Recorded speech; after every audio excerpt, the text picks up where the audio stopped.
Hi everyone, this is Stefan with My Diet Clinic. Today, what I'm going to talk about is how to use the MyFitnessPal app to do flexible dieting.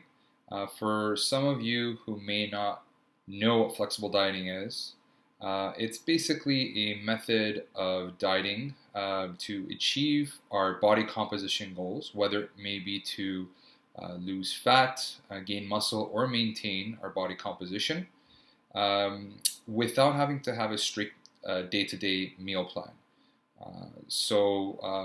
What I'd like to kind of look at it as is a non-restrictive, um, non-planned dieting where we have a specific caloric intake goal, which is broken down into macronutrients, being the protein, fats, carbs, and fiber that we need to hit on a daily basis in order to achieve our body composition goals. Uh, so, uh, in order to do this on the fly on a daily basis without having to eat the same stuff every single day, as well as not restricting any type of foods, the most common and highly recommended app to use is MyFitnessPal, as you see on the bottom right. That's what the icon looks like. I'll open it up so I can help you understand how you would use it for flexible dieting. Um, the first thing you'd have to do is really know what your caloric intake should be. This would need to be calculated according to your goals. And then that would have to be broken down into what your protein, your fat, and your carb intakes would need to be on a daily basis. And once you have those numbers, then what you'd have to do is hit the button on the bottom right, which is more. It may look a little different on Android platforms, but it's generally the same idea in terms of how you'd get there. You'd click on goals, which is third down. And then from here, you would, under nutrition goals, you would want to hit the calorie macronutrient goals. And if you have the subscription version of MyFitnessPal, then you can set exactly what your daily intake should be for the macronutrients by grams as opposed to percent, which is a lot more convenient. If you don't, then you'd have to come as close as possible to your macronutrient goals using the percent scale. So in this case, right now I'm in a moderate bulking phase, which means that I need to consume about 2,528 calories. I set my protein goal at 180 grams. I'm sitting at about 174 pounds right now, and my goal for the first stage is to get up to 180. So generally just around over 1 gram per pound of body weight. And I've set my fat at 30% of my caloric intake, which is about 84 grams, and the rest would be 263 grams of carbs, which equals about 42% of my caloric intake. But really, you would have to know what your caloric intake should be before you can set up what your carbs should be. So once you set these numbers up, you can hit the check mark button, and you will have your new caloric intake goal and broken down into macronutrients. Over here, you can, if you'd like to, you can add daily goals, but that would be just getting a little bit more complicated in this for this tutorial. So we'll just leave that alone. We'll go back here. One thing we would like to do, especially if you do have the paid version, is take your exercise calories off. So go all the way to the bottom, hit that, and basically turn that off. By default, it's on, and you can't turn it off when you have the free version. And unfortunately, what that means is that if you have any type of fitness tracker, or if your phone's tracking your steps, or if you have an Apple Watch that's tracking your activity level, then what it'll do is actually it'll increase your daily caloric intake allowance, which is something that we don't want to do, right? So at this point, I would recommend that you turn that off if you can. I highly recommend that you do get the paid subscription, which is about $70 a year. In the grand scheme of things, it actually makes a lot of sense, especially if you're serious about your fitness and physique goals. And from here, we would now go into our diary, and we would see that our goal is, our caloric intake goal is set there. It subtracts the amount of food that we've recorded. We would hope that our exercise is left at 0, and then we'd see how much is remaining. Now, we all know that for flexible dieting, the number one priority is to stay within our caloric intake, but at least make sure you're within 50 calories of it. I would say 100 calories, up to 100 calories above or below if you're bulking, but within 50 calories if you're trying to cut. You want to be a little bit more strict when you're cutting. When you're maintaining, again, I would say between 50 and 100 calories a day. But like I said, the number one priority would be to be within your caloric intake goal, and the second priority would be to reach your daily protein goal. Now, if I go all the way to the bottom here, I would like to show you a simpler way to do this, but if I try to do that, it would crash the recording.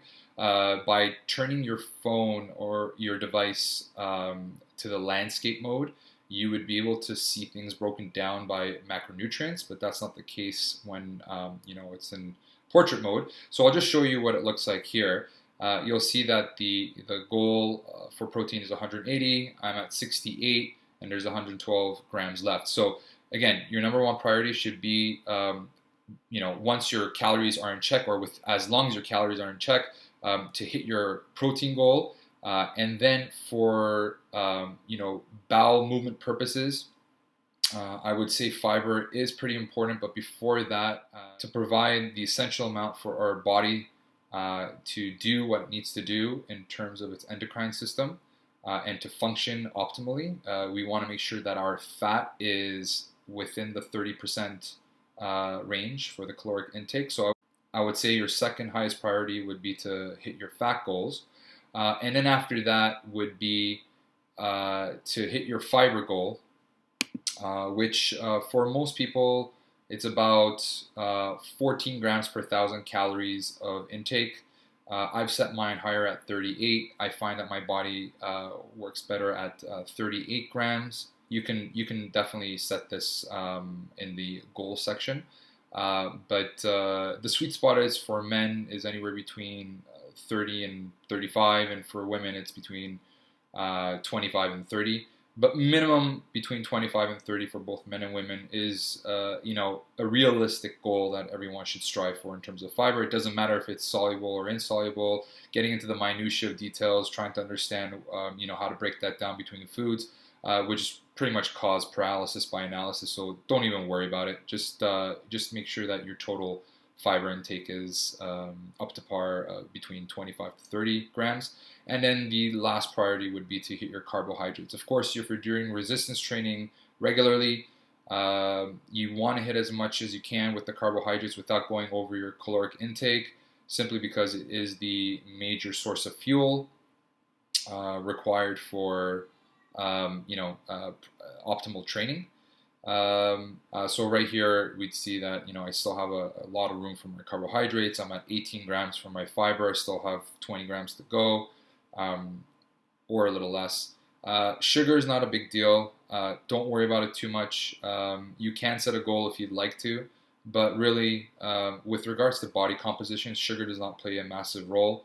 With regards to long-term health, that might be a different story. But as long as you're eating healthy foods 80% of the time, approximately, you can include some junk foods 20% of the time, and you should be, achieving the goals that you're looking to achieve while maintaining a healthy body. Now, the thing is, once you do prioritize hitting your fiber goals, then basically you are almost forced to eat healthy foods. Right? So if majority of your carbohydrates are fibrous fruits and vegetables, then you're most likely going to be low on sugar and high in fiber, and that is a good way to go about it. Now, as for recording, What's really important is that you're as accurate as possible. Now, first and foremost, if you have a food product, whether it be a snack or let's say eggs or yogurt, whatever it may be. I mean, most of the things come in a package, and most of these packages have a barcode. So the best thing to do is when you add a food. So let's say we go to the lunch and we press add food. What you'd want to do is press the little barcode button on the top right. And as I do that, I can scan this barcode right here. And as you can see, we have our French Vanilla Whey Plus Legion 1 rounded scoop at 27.2 grams, 100 calories, and it breaks it down by fat, carbs, and protein as you see below. Once you are okay with the serving size and the number of servings, then you can hit the checkmark button. But if I went to serving size, you can choose different things here. You can choose grams, ounces, and then if let's say you did 2 scoops, you can change it to 2, and you press the OK button, and then you can click the checkmark button, and it records it right there. So for my lunch, I have already had, let's say, 4 grams of carbs, 0 grams of fat, and 44 grams of protein. So when you're eating foods that have a package that is accessible, especially at home, please try and be as accurate as possible and take the barcode for recording. Now, if it's a general food, or if it's something that is beyond your control in terms of having access to the package, then what you would just do is click add food, and let's say I have carrots, for instance, and you'd have to over time learn measurements and quantities. It's not easy to do that, but let's say over here we have carrots, for instance, right? Anything with a green check mark means it's been fully validated, and all the nutrient profiles are there. So what we would do is click that, and we would basically then use a serving size that we can actually determine. In this case, let's say we had, let's say, 5 baby carrots. Typically, most baby carrots are about 10 grams each. So we would put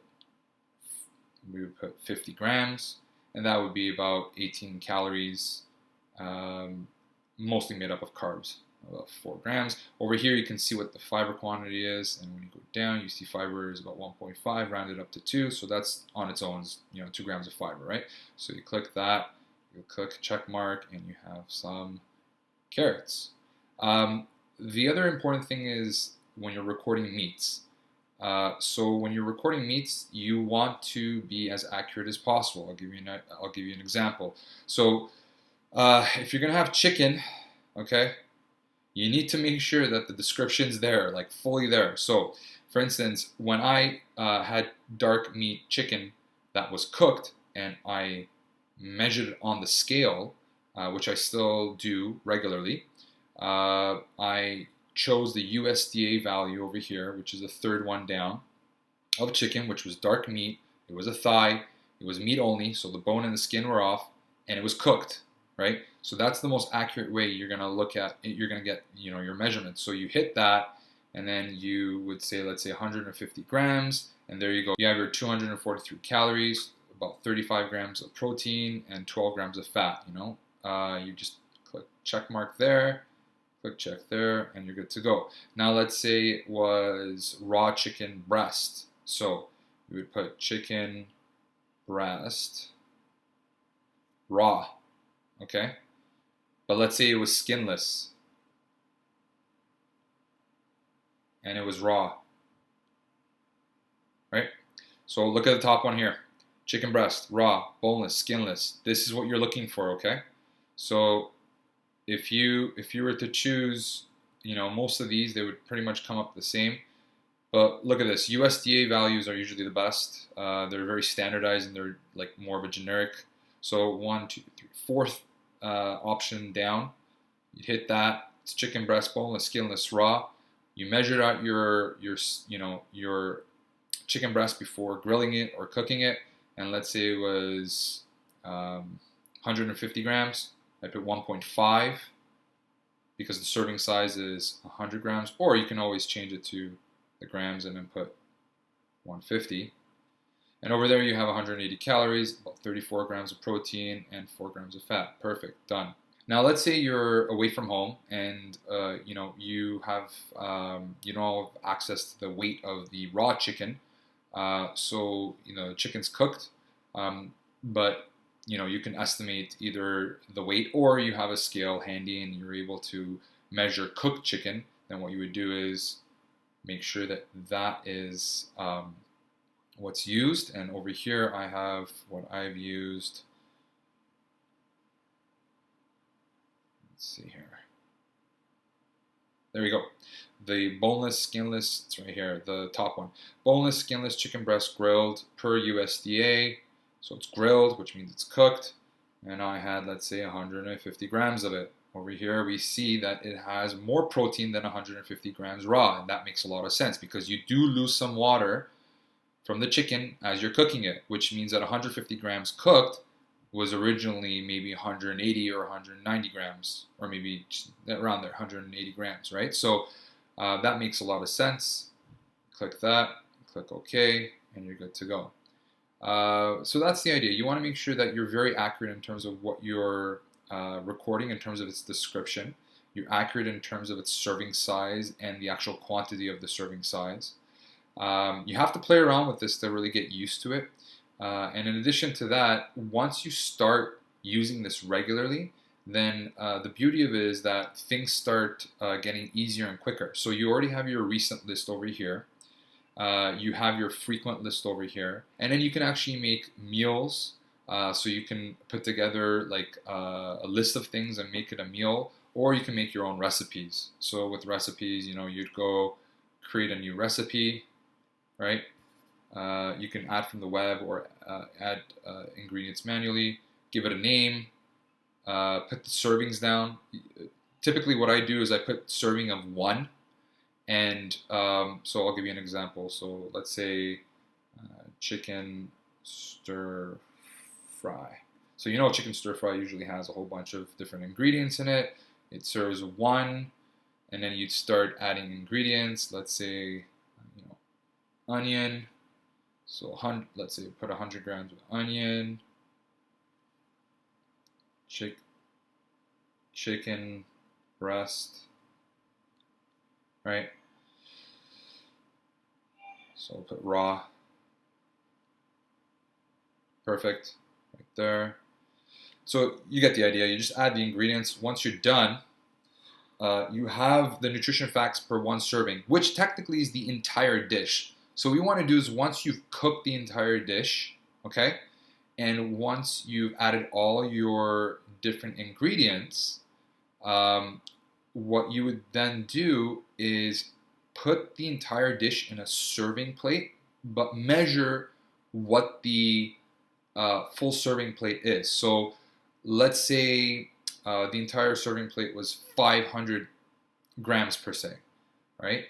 Then you would put, let's say, 100 grams into a plate, and you would eat that at that moment. You have 400 left in the serving plate, which was the total, the rest of the total dish. But what you would do is record 1/5 of what you're eating. So basically, you can either go in fractions or decimal, so you go like that. They don't have 1/5, but basically, what you would do is 1/5 is about 20%. So you put 0.2. And there you go. It would pretty much break down the calories, protein, carbs, and fat. Hope that makes sense. If it doesn't, just send us an email. We can clarify that. But basically, that's how you would then make your medleys and different dishes. And you'd cook something, in the evenings, but you have a whole bunch of different ingredients, and you're not sure how to actually record it.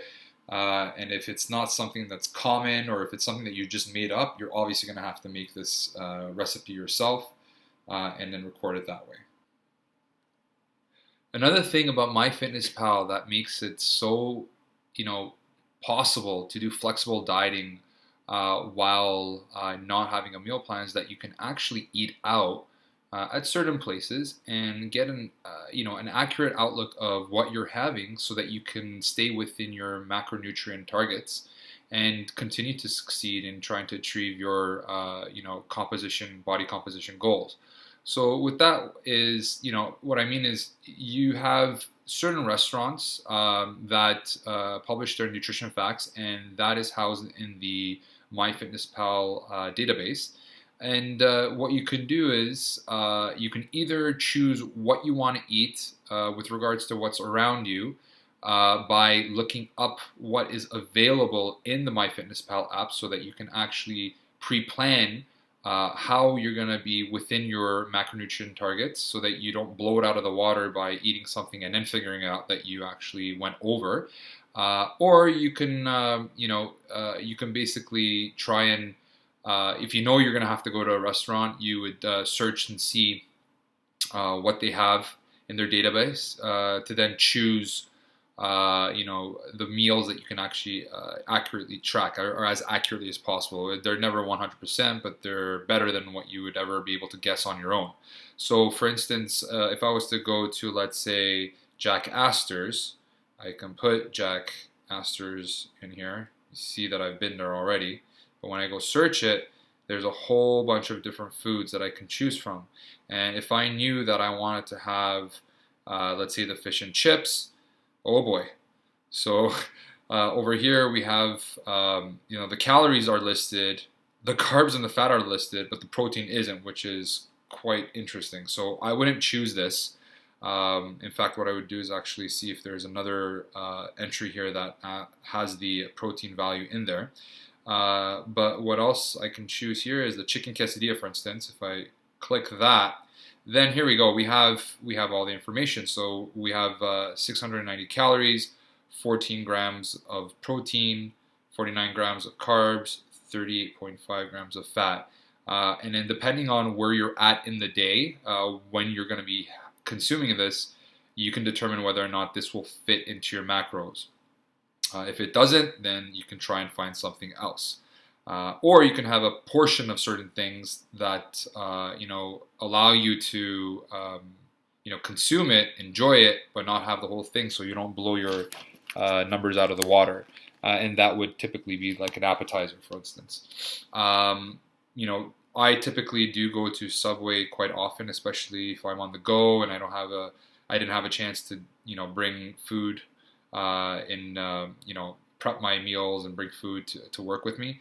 So what I would do is, find a Subway, and what I would typically have is, let's say, a turkey sub sandwich. Over here I have like a 12-inch right there. So there's 6 inches times 2. I would get extra meat so that I can help so it can help me meet my protein goals. So right there, that's an addition of a frequently paired food. I do have honey mustard sauce, typically about 20 grams, which is just about over a tablespoon. And that's about it. So when I click that, my dinner then you would see is about 689 calories, about 54 grams of protein, 9 grams of fat, and 102 grams of carbs. Now, for certain people who are dieting, this would really make them blow their numbers out of the water. And what I mean by dieting is those who are cutting or trying to lose fat. But for someone like me who's trying to bulk right now, this is the best case scenario where I'm getting a lot of protein and I'm getting all the carbs that I need. I know it's a lot of sodium. I am genetically susceptible to high blood pressure when my sodium is above 1,500 milligrams. And over here, this food alone has 1,620. You'd be surprised how much sodium exists out there in restaurant foods, especially cold cuts or certain prepackaged foods. So you have to be pretty conscious of this if you want to be healthy at the same time as trying to achieve your body composition goals. What I wanted to also show you was that once you have a pattern in how you eat, let's say I have top sirloin roast beef, okay? So let's say I had 100 grams of that. If it's something I eat often, then below you'll see that I have an option to add frequently paired foods. So Sometimes I will have boiled corn on the cob with it, for instance. And sometimes I may have field greens. So let's say 2 cups of field greens. And in the field greens, I would have, let's say, some olive oil, okay, and some baby plum tomatoes, right? Once I click the check mark button, all of that would be added all at once. And then I can go back and I can change the quantities to be more accurate, right? So 1 cob, let's say a teaspoon, which is 5 milliliters of olive oil. Let's say I had 5 little baby plum tomatoes. And the field greens were, let's say, 2.5 cups. Being very, very hypothetical here. So my dinner here is made up of 364 calories, about 34 grams of protein, 18 grams of fat, and about 19 grams of carbs. So that's it. Once once you're done, you can see where you're at by going back to nutrition, seeing where you stand in terms of your total and your goals. If you've hit your fiber number, which is something that's very important. If you're the type of person who needs to track sodium because you have a genetic risk for hypertension with sodium intake of anything above 1.5 grams a day or 1,500 milligrams a day, then you can track it here. Again, a good rule of thumb is if you are sensitive to sodium or not, you always want to have a 1-to-2 ratio between sodium and potassium. So if I'm looking at 2,000 milligrams of sodium, then basically I want to make sure that I'm consuming about 4,000 grams of potassium to kind of balance things out. And you'd have to do some research to figure out which foods are basically the best in that area. So that's about it. I hope I've answered all of your questions with regards to how to do flexible dieting using MyFitnessPal. If you do have any questions, please don't hesitate to contact us at info@mydietclinic.com. Thank you and have a great day.